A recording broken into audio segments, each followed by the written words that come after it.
Yang dicari Donald Bebek itu apa? Sampai jam 12 malam masuk ke kamar tidur Maduro, presiden Venezuela, yang lagi sedang tidur di samping istrinya dicomot oleh Donald. Sebenarnya Amerika cuman mencari satu, nyari minyak. Karena Amerika memang adidaya, betul. Amerika memang kaya, betul. Tapi Amerika nggak punya minyak, maka dia mesti ngambil Venezuela. Tapi minyak Venezuela ini juga nggak aman, maka dia perlu minyak yang aset paling besar di dunia. Di mana itu? Iran. Itu enaknya ceramah di Unsri ini, nyambung. Bagaimana saya bilang Iran? Dulu nama presidennya Reza Pahlavi, bisa diatur oleh Amerika, tapi kemudian datanglah pemimpin spiritual namanya Ayatollah Khomeini tahun 79 tahun 80, maka semua perusahaan Eropa, Amerika stop, nggak boleh masuk. Akhirnya dia diembargo selama 46 tahun. Gimana cara dia bisa hidup 46 tahun? Jual minyaknya kemana? Amerika nggak mau beli minyaknya, Eropa juga nggak mau. Kenapa Iran tetap bisa tumbuh? Dia jualnya ke Rusia dan Cina. Ada ilmu khusus yang mengkaji ini. Ilmu apa namanya? Geopolitik. Geo dunia, politik. Jadi politiknya bukan antar pilkada kabupaten, tapi geopolitik dunia. Maka Ayatullah ini mesti digulingkan. Meninggal Ayatullah Ruhollah Khomeini, digantikan penerusnya namanya Ayatollah Ali Khamenei. Khamenei mesti dibunuh karena dialah pemimpin spiritual, maka diserang, akhirnya meninggal. Mereka lupa, Amerika lupa. Dia sangka kalau kepalanya dipotong ini mati. Mereka lupa bahwa Iran pernah berperang 8 tahun dengan Irak. Siapa yang membiayai Irak waktu itu menghantam Iran? Amerika. Siapa yang disuruh menghabisi? Saddam Hussein. Saddam bantai. Sebetulnya itu latihan perang. Maka ketika dihajar, menurut Donald Trump 4 hari saja untuk menyelesaikan Iran. Begitu 4 hari tidak selesai, dia ngajak genjatan senjata. Lalu apa jawab Iran? Kau yang memulai, kami yang mengakhiri. Begitu jantannya. Kalau mau ambil minyak Venezuela, tumbangkan Maduro. Kalau mau ambil minyak Irak, tumbangkan Saddam. Kalau mau ambil minyak Libya, tumbangkan Gaddafi. Maka Gaddafi tumbang, Saddam tumbang, Ayatollah tumbang, Maduro tumbang. Kalau mau ambil minyak Indonesia, nggak ada bawa-bawa Islam. Universitas Sriwijaya, tapi isinya sangat Islami. Mahasiswanya belajar di masjid, mahasiswanya dipisah laki-laki dan perempuan, yang laki-laki di depan, yang perempuan di belakang, sehingga yang mahasiswa nggak bisa melirik mahasiswi, dan mahasiswi pun hanya bisa melihat tengkuk mahasiswa. Jadi nggak akan ada istilah pacaran di dalam masjid, di luar kita nggak tahu. Mudah-mudahan Allah menjaga adik-adik semua. Bagi yang sudah daftar dan lulus belajar di Universitas Sriwijaya, ini nikmat yang terbesar. Syukuri dengan ucapan Alhamdulillahi Rabbil Alamin. Dan kita berterima kasih kepada orang yang mengajarkan kita cara bersyukur dengan berselawat untuknya. Allahumma sholli ala Sayyidina Muhammad wa ala ali Sayyidina Muhammad. Ini kampus luas sekali. Saya tadi dibawa dari sholat Masjid Polda, pergi ke parkir helikopter, Lalu saya sebenarnya mau cerita bahwa saya naik heli, itu aja sebetulnya. Iya, kadang orang cerita mutar-mutar substansinya sulit dipahami. Kenapa kita mesti naik heli? Ini kampusnya Ustadz kalau lewat tol lebih kurang 40 menit dari kota Palembang. Kenapa kampusnya mesti jauh? Ternyata di sini ada 700 hektar kampus yang begitu luas, dan di sini tidak hanya manusia, monyet pun jumpa tadi. Jadi kampus itu idealnya memang begitu. Jangan sampai fakultas pertanian nggak pernah megang tanah, beternak ikan di atas kertas. Fakultas peternakan, fakultas perikanan, tapi nggak pernah megang ikan, hanya presentasi makalah. Begitu lulus kerja jadi teller di bank, nggak nyambung. Maka di sini praktek. Tadi saya diberitahu oleh Bapak Ketua HIPMI, Ustadz Somad, ini tempat praktek pertanian. Masya Allah, negara kita ini, kami dari atas tadi, gemah ripah loh jenawi, tongkat dan batu jadi tanaman, hijau untayan katulistiwa, tapi berasnya impor. Kenapa? Padahal tanah begitu luas. Menunggu sarjana-sarjana pertanian dari Universitas Sriwijaya. Begitu. Kenapa enggak kita tanam? Kalau kita tanam otomatis tanah kita berkah. Kalau sudah dia nanam padi, pasti dia malam berdoa sama Allah, tumbuhkan padiku, berkahkan rezekiku, turunkan hujannya. Kalau sudah ditanam, otomatis ekonomi bangkit, orang akan bekerja, otomatis padi tadi akan dibawa ke kilang padi untuk mengupas kulit padi jadi beras. Berasnya diperdagangkan, diniagakan di pasar-pasar hidup. Tapi tidak semua orang mau. Kenapa? Karena dengan import ada fee, ada uang masuk, ada kejahatan, membunuh petani, membunuh pedagang, akhirnya orang dininabobokan. Jadi solusinya apa? Solusinya semua mesti berangkat dari kampus. Kampus apa? Kampus Universitas Sriwijaya. Ustadz beberapa kali nih nyebut Universitas Sriwijaya, dia memang setiap 5 menit sekali disebut. Terus kalau orang belajar di Universitas Sriwijaya ini, Ustadz Somad dapat apa? Saya dapat amal jariah dari alumni-alumni yang membangun Indonesia menuju Indonesia Emas 2045 insyaallah. Universitas Sriwijaya bukan swasta, negeri. Orang berbondong-bondong nasional dari Sabang sampai Papua mau daftar ke sini. Yang sudah lulus alhamdulillah, yang belum lulus berusaha, bertawakal, berdoa, insya Allah. Enggak lulus innalillah. Sudah lulus, belajar, banggakan orang tua. Enggak usah dulu matanya jelalatan, lirik sana lirik sini, nembak cewek enggak diterima, cinta ditolak, kapak bertindak. Enggak usah, serius aja belajar. Saya jadi mahasiswa sama seperti adik-adik.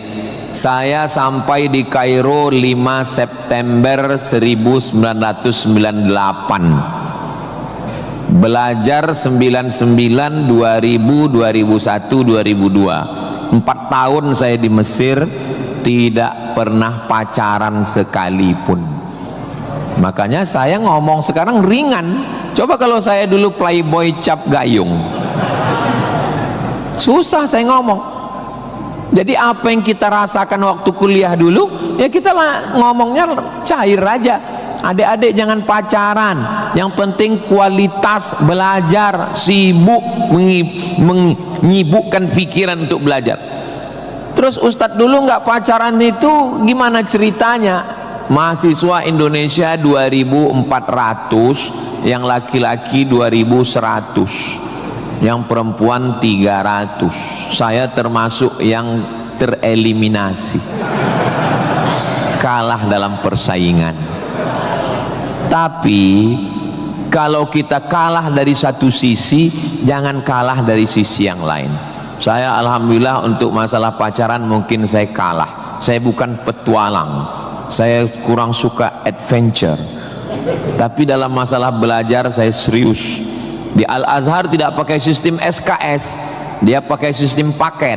1 tahun ada 14 mata kuliah, tambah 2 juz hafalan Quran, dan dibagi 2 termen, 7 termen awal, 7 termen 2. 14 mata kuliah, kalau nggak lulus 3, ulang setahun. 3 mata kuliah itu hanya diulang dalam setahun, habis umur. Maka saya berusaha belajar pagi, petang, siang, malam, tetap tidur dan makan. Dan akhirnya saya selesai S1, masuk bulan September. Saya selesai S1 bulan Juli. Saya selesaikan S1 saya 3 tahun 10 bulan. Selesai 3 tahun 10 bulan. Belajarnya bahasa Arab, diktatnya bahasa Arab, dosennya orang Arab. Maka saya kalau ketemu sama mahasiswa, saya tanya, semester berapa? 4 Pak Ustadz. Tapi mukanya kok tua kali. 14 Pak Ustadz. Kok bisa kamu sampai semester 14? Dosennya orang Indonesia, diktatnya bahasa Indonesia, referensinya Indonesia, campur Inggris dikit, makalah bisa campur AI. Kenapa kuliah bisa begitu lama? Apa kuncinya Ustadz, kenapa kuliah bisa cepat? Kuncinya simple aja. Saya kan belajar dulu dapat beasiswa dari Al-Azhar. Al-Azhar itu kalau tidak naik tingkat setahun, beasiswanya potong 50%. Kalau nggak naik 2 tahun, putus. Kalau 3 tahun nggak naik, DO. Kalau sudah DO, tidak dikasih tiket pulang. Siap-siap membuat rakit dari Sungai Nil ke Sungai Siak. Jadi yang membuat saya serius belajar itu adalah karena takut nggak makan dan takut nggak dapat tiket pulang. Jadi saya juga terlalu muluk-muluk. Saya nggak berani juga menasihati adik-adik. Saya belajar serius karena takut kepada Allah. Dulu kita nggak begitu. Ya itu. Makanya kalau ada mahasiswa, Ustaz Somad, ya, tolong saya kasih tips biar supaya serius belajar dan nggak pacaran. Saya bilang, cewek itu mau sama kau karena kau berduit. Kalau kau nggak berduit, nggak ada cewek mau. Kalau ada juga cewek mau, kau nggak berduit, dia tetap mau. 2 kemungkinan. Pertama, memang kau bertuah. Yang kedua, cewek itu bodoh. Iya, kan bodoh itu. Udah jelas laki-laki nggak ada duit, mau juga dia. Pelet apa yang dia pakai? Dari semester 1 pacaran, semester 2 sampai KKN, bonceng sana bonceng sini, pergi sana pergi sini, pacaran 5 tahun, ditinggal pas lagi sayang-sayangnya. Mohon maaf, kalau ada mahasiswi yang mau pacaran sampai 5 tahun, itu sama seperti iklan roti, dibuka, dijilat, dicelupin, nggak dimakan-makan. Kira-kira yang rugi cewek apa cowok?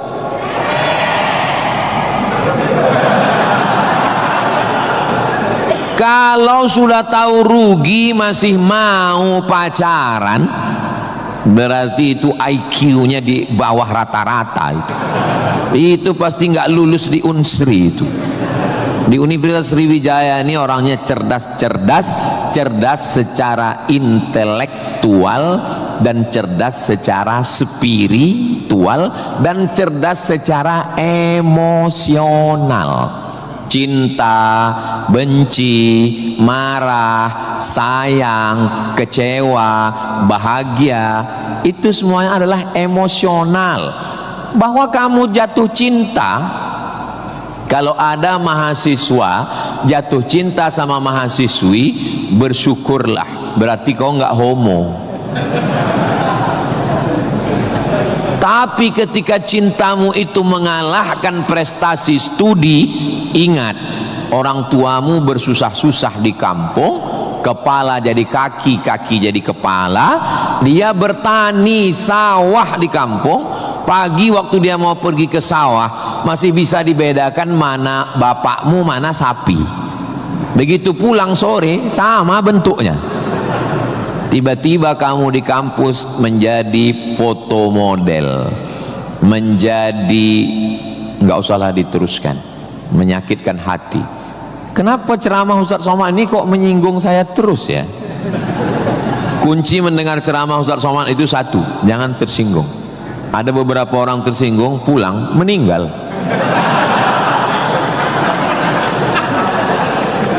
Saudaraku yang dimuliakan Allah, belajar ini seperti pakai kacamata kuda.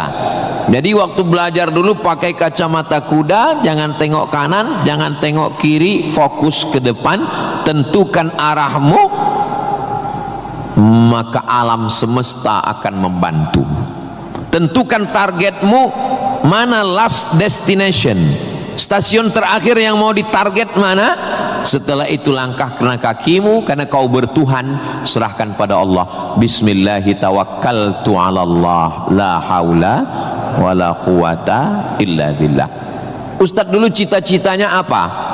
Cita-cita saya selesai S1, habis itu saya S2, habis itu saya S3.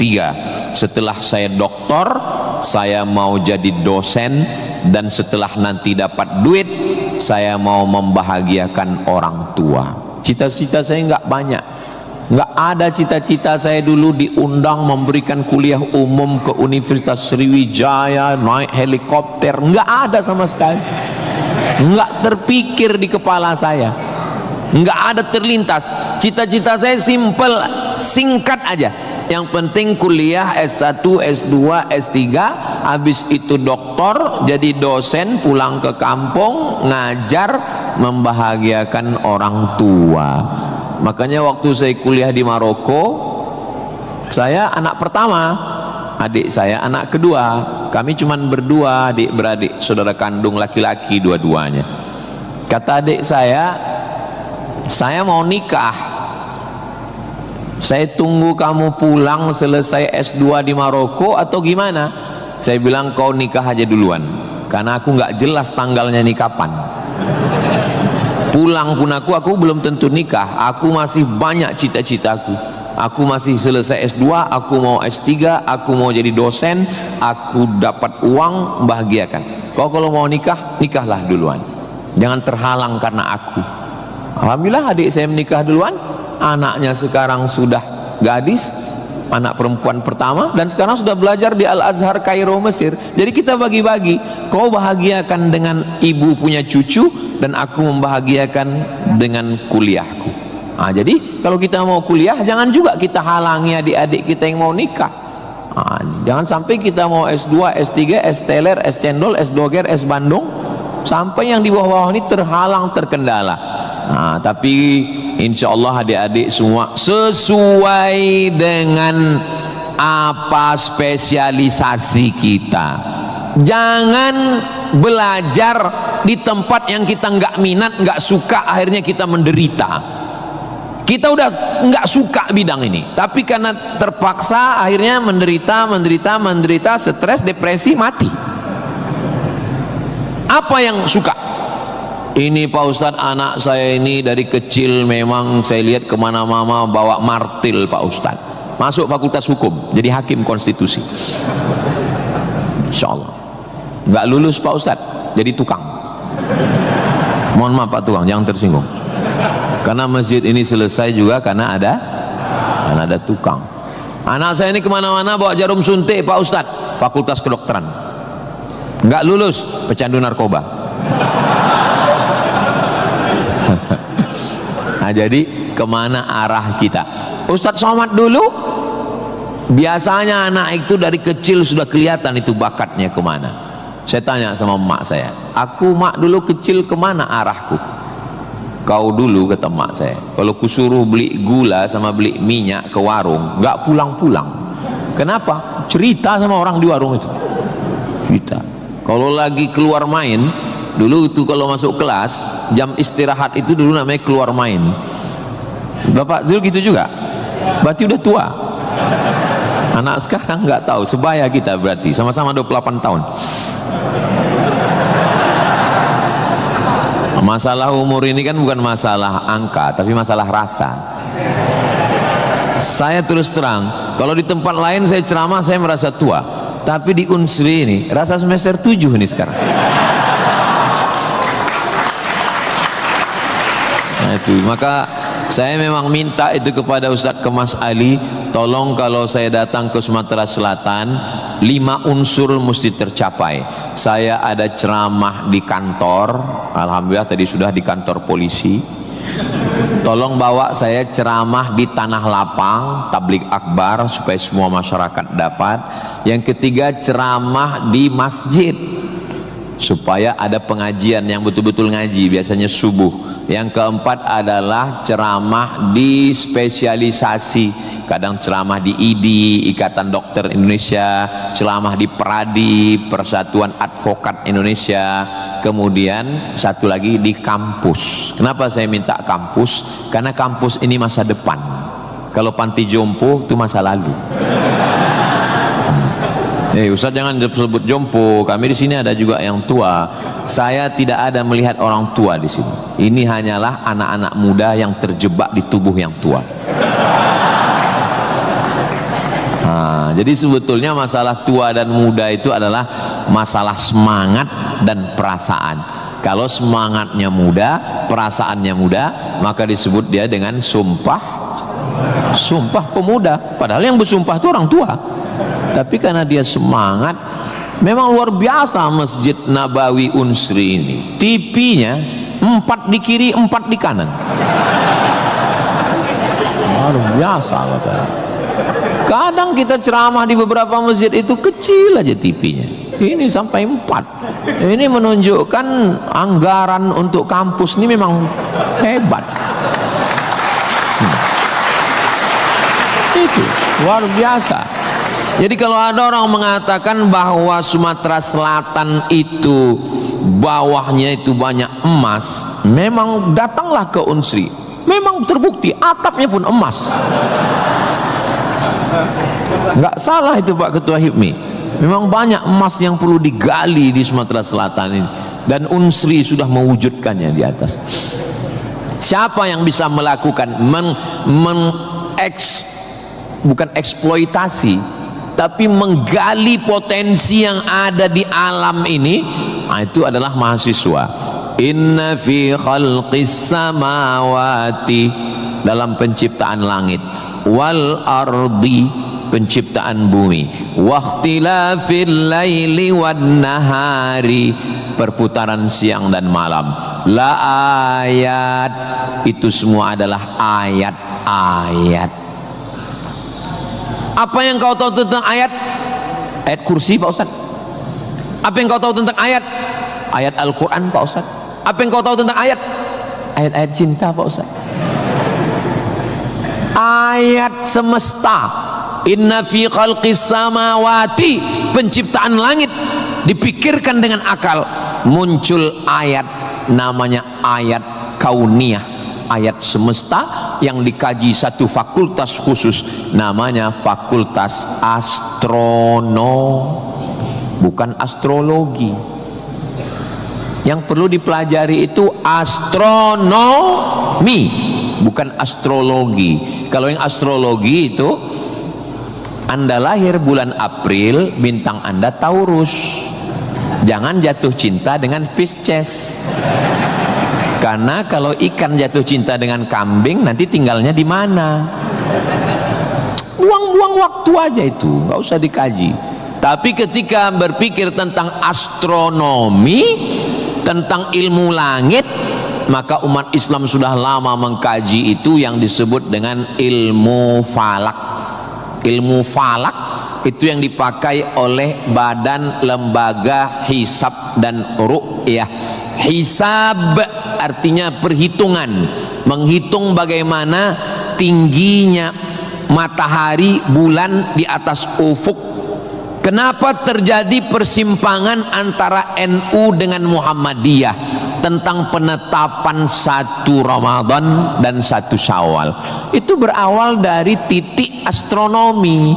Karena menurut Muhammadiyah, kalau sudah nampak 1 hilal, walaupun dia tingginya 0,5 derajat atau 1 derajat, maka itu sudah dianggap sebagai hilal. Tapi menurut NU, Perti, Persis, Al-Wasliyah, Nahdlatul Ulama, maka mereka mensyaratkan sesuai syarat Mabim. Malaysia, Brunei, Indonesia, Singapura mensyaratkan mesti 3 derajat. 3 derajat baru dianggap sebagai hilal. Kalau 1 belum dianggap sebagai hilal. Kata Muhammadiyah 1 pun hilal, kata NU 3 baru hilal. Akhirnya datang wakil presiden Indonesia namanya Bapak Yusuf Kala. Pak JK duduk dengan NU dan Muhammadiyah. Kata Pak JK, gimana kalau NU turunkan 1, Muhammadiyah naikkan 1? Karena beliau kan pengusaha, bisnismen, biar supaya ketemu titik temu. Ya nggak ketemu, karena ini metodologinya berbeda. Akhirnya karena nggak ketemu, itulah terjadi 2 perbedaan. Maka umat Islam di Indonesia, dia saling menjaga perasaan masing-masing. Akhirnya masing-masing mengamalkan.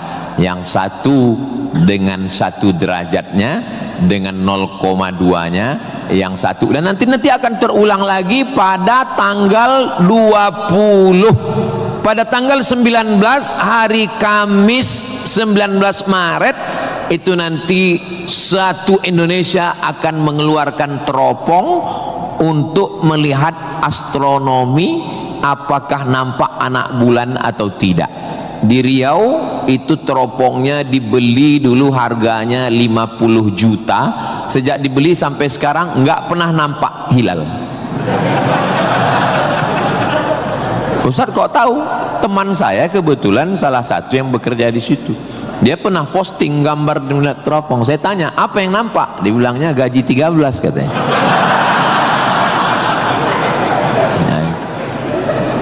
Nah, itu hanya bisa diselesaikan oleh astronomi. Ilmunya, orangnya astronom. Inna fi khalqis samawati wal ardi, bumi. Satu fakultas muncul, namanya fakultas geologi. Geo bumi, logi ilmu, geologi ilmu bumi. Ternyata di dalam bumi ini ada batu bara. Di dalam bumi Sumatera Selatan ini batu bara. Ustaz tahu dari mana? Tadi waktu kami naik heli tadi. Ini nyebut heli ini 20 menit sekali harus diulang. Waktu kami tadi naik, itu di Sungai Musi di bawah banyak sekali kapal-kapal membawa batu bara. Batu bara itu di dalam tanah. Tapi kalau di Sumatera Utara di atas tanah. Abdul Somad batu bara. Di dalamnya ada nikel, di dalamnya ada minyak, di dalamnya ada emas, di dalamnya ada fosfat, di dalam ada gas, banyak sekali. Sebetulnya yang dicari Donald Bebek itu apa? Sampai jam 12 malam masuk ke kamar tidur Maduro, presiden Venezuela, yang lagi sedang tidur di samping istrinya dicomot oleh Donald. Sebenarnya Amerika cuman mencari satu, nyari minyak. Karena Amerika memang adidaya, betul. Amerika memang kaya, betul. Tapi Amerika nggak punya minyak, maka dia mesti ngambil Venezuela. Tapi minyak Venezuela ini juga nggak aman, maka dia perlu minyak yang aset paling besar di dunia. Di mana itu? Iran. Itu enaknya ceramah di Unsri ini, nyambung. Bagaimana saya bilang Iran? Dulu nama presidennya Reza Pahlavi, bisa diatur oleh Amerika, tapi kemudian datanglah pemimpin spiritual namanya Ayatollah Khomeini tahun 79 tahun 80, maka semua perusahaan Eropa, Amerika stop, nggak boleh masuk. Akhirnya dia diembargo selama 46 tahun. Gimana cara dia bisa hidup 46 tahun? Jual minyaknya kemana? Amerika nggak mau beli minyaknya, Eropa juga nggak mau. Kenapa Iran tetap bisa tumbuh? Dia jualnya ke Rusia dan Cina. Ada ilmu khusus yang mengkaji ini. Ilmu apa namanya? Geopolitik. Geo dunia, politik. Jadi politiknya bukan antar pilkada kabupaten, tapi geopolitik dunia. Maka Ayatullah ini mesti digulingkan. Meninggal Ayatullah Ruhollah Khomeini, digantikan penerusnya namanya Ayatollah Ali Khamenei. Khamenei mesti dibunuh karena dialah pemimpin spiritual, maka diserang, akhirnya meninggal. Mereka lupa, Amerika lupa. Dia sangka kalau kepalanya dipotong ini mati. Mereka lupa bahwa Iran pernah berperang 8 tahun dengan Irak. Siapa yang membiayai Irak waktu itu menghantam Iran? Amerika. Siapa yang disuruh menghabisi? Saddam Hussein. Saddam bantai. Sebetulnya itu latihan perang.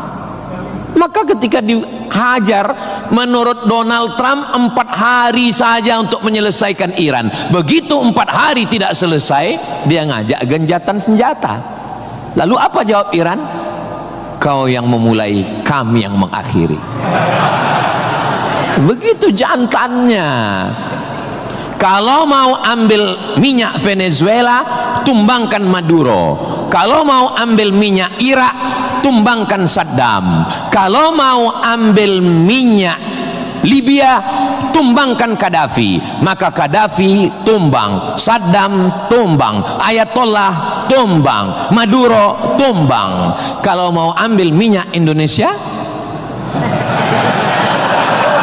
subhanallah, sangat luar biasa kajian yang sudah disampaikan oleh guru kita Al-Ustaz Abdul Somad. Sahabat beriman yang dimuliakan Allah, tetaplah di channel ini karena kajian ini belum selesai dan masih banyak lagi hal-hal menarik yang akan disampaikan beliau. Tetaplah di channel ini dan mari kita lanjutkan kembali. Selamat mendengarkan. saudaraku yang dimuliakan Allah Subhanahu wa taala. Itulah hebatnya. Jadi adik-adik, saya ajak 2 SKS kuliah geopolitik.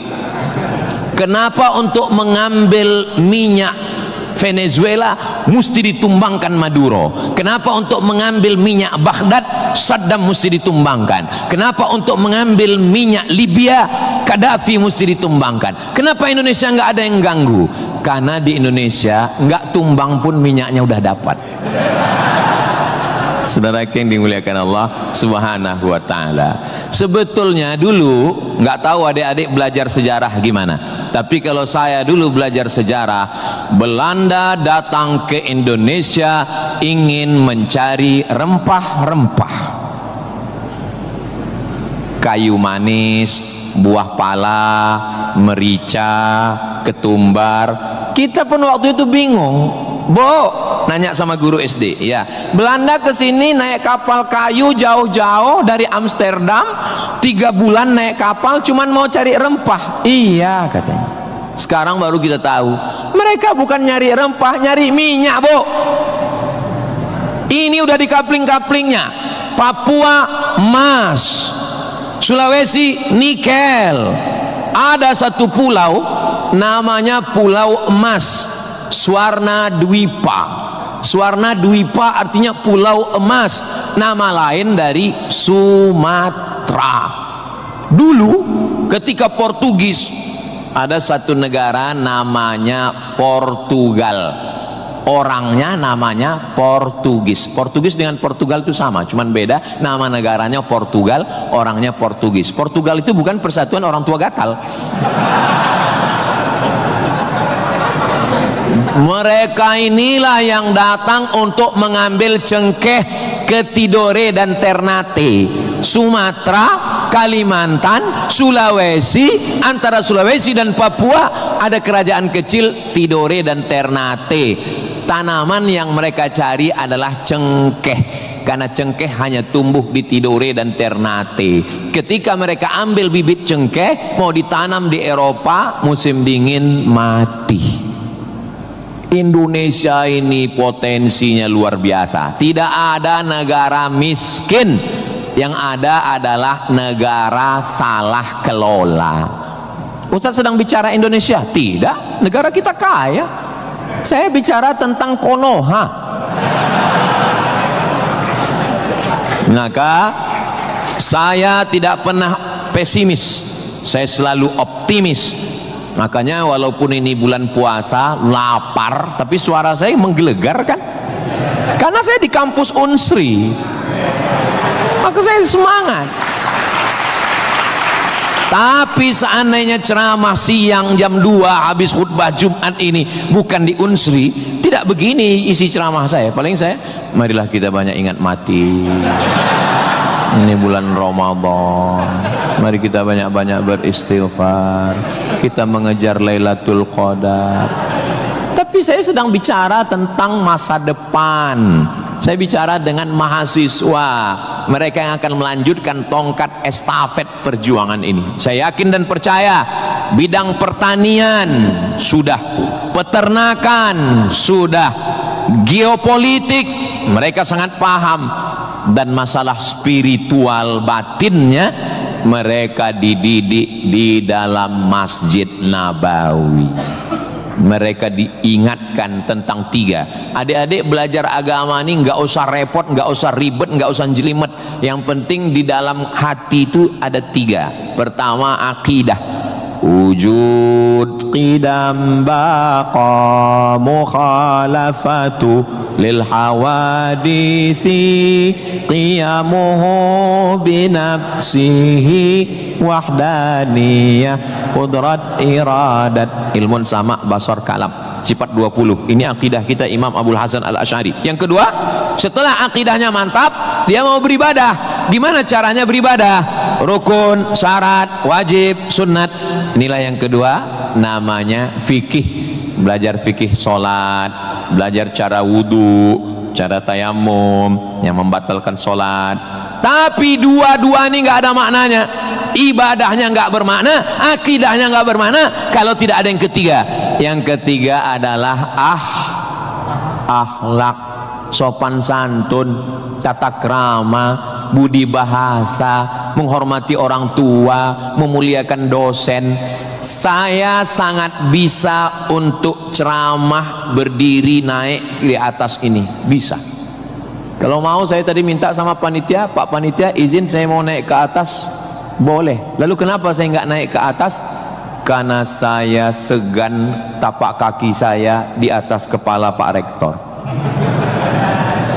Saya di atas sementara Bapak Ketua DPRD di bawah. Itu namanya sopan santun, tata krama, budi bahasa. Tapi adik-adik yang di atas jangan tersinggung. Saya bukan menyinggung. Nggak apa-apa, demi Allah nggak apa-apa. Tapi Pak Ustadz khotib Jumat kan naik ke atas. Khotib Jumat di atas memang mimbar ini untuk khutbah. Mimbar Nabi itu tangganya cuma 3. 1, 2, 3.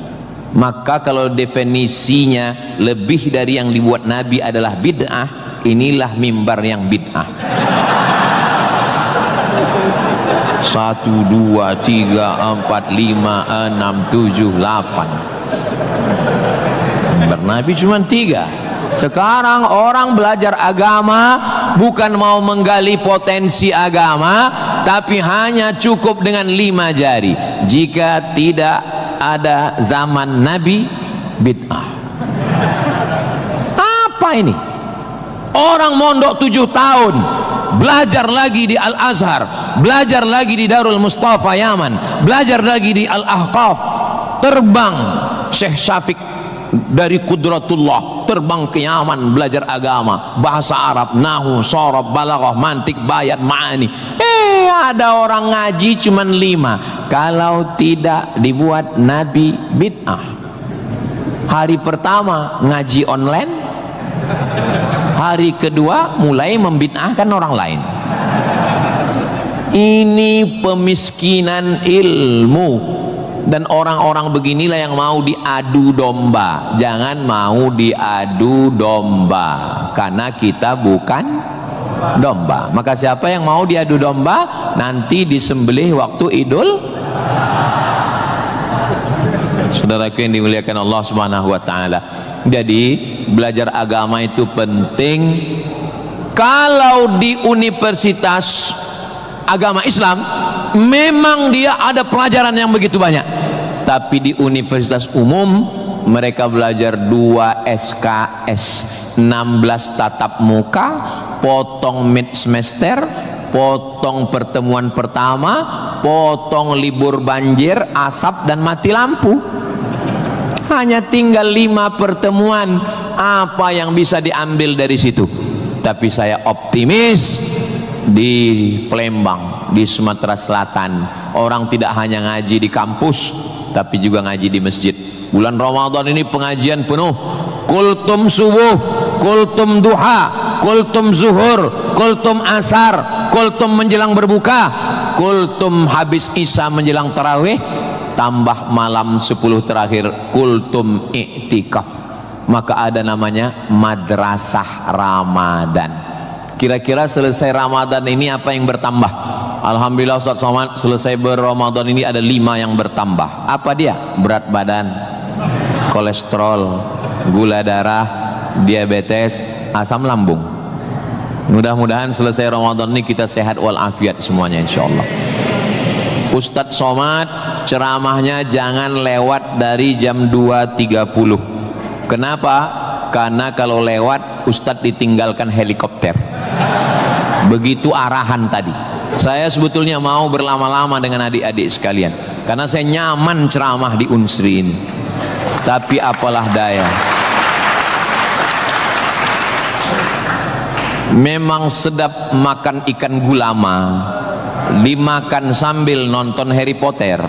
Saya tidak bisa berlama-lama karena takut ditinggalkan helikopter.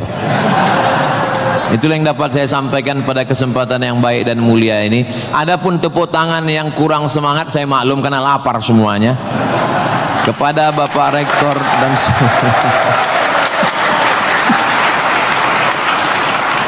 maukah Bapak Ibu memaafkan kesilapan dan kehilapan saya? Di akhir majelis saya tutup dengan satu pantun penutup. Menangkap puyuh di Bukit Selasih. Thank you dan terima kasih. Assalamualaikum warahmatullahi wabarakatuh. Tadi dipesankan Ustaz langsung baca doa, Allahumma ja'al hadhil jami'ata jami'atan mubarakatan fiha. Ya Allah, jadikanlah Universitas Sriwijaya universitas yang penuh dengan keberkahan. Allahumma jazi asatidatina, berikanlah balasan terbaik kepada Bapak Rektor, Wakil Rektor, Dekan, Wakil Dekan, Ketua Jurusan, dosen-dosen kami ya Allah. Sahih ajsadahum, sehatkan badannya, qawi imanahum, kuatkan imannya, wajzi hasanatihim, berikan balasan terbaik untuk guru-guru kami ya Allah.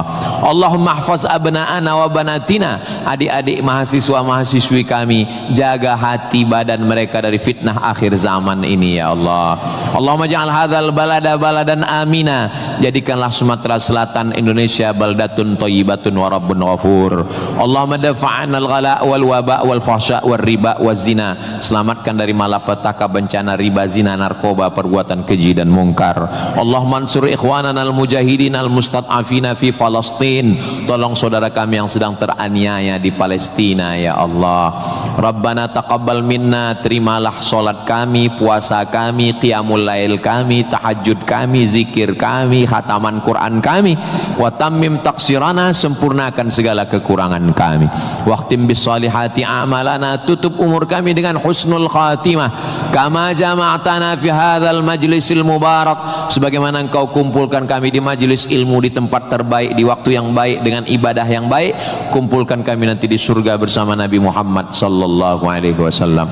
Rabbana atina fid dunya hasanah wa fil akhirati hasanah wa qina adzabannar. Wa sallallahu ala sayyidina Muhammad wa ala alihi wa sahbihi wasallam, walhamdulillahi rabbil alamin.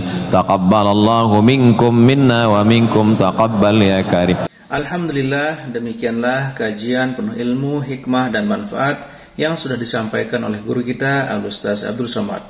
Tentunya ini sangat bermanfaat sekali untuk menambah ilmu pengetahuan kita. Sahabat beriman yang dimuliakan Allah, terima kasih sudah menyimak kajian ini sampai selesai. Doa dan harapan saya semoga sahabat semua selalu diberikan kesehatan, dimudahkan segala urusannya dan dilancarkan rezekinya. Amin ya rabbal alamin. Demikian yang dapat saya bagikan, kurang lebihnya mohon maaf. Sampai bertemu lagi di kajian-kajian berikutnya. Wabillahi taufiq wal hidayah wa ridha wal inayah. Wassalamualaikum warahmatullahi wabarakatuh. Setelah kita mendengarkan bersama kajian penuh ilmu dan manfaat yang disampaikan oleh guru kita Al-Ustaz Abdul Somad, sekarang mari kita lanjutkan aktivitas kita masing-masing. Semoga apa yang sudah disampaikan oleh beliau menjadi ilmu yang bermanfaat dalam kehidupan kita sehari-hari. Selamat beraktivitas buat sahabat semua, sukses selalu, sampai bertemu lagi di kajian berikutnya. Wassalamualaikum warahmatullahi wabarakatuh.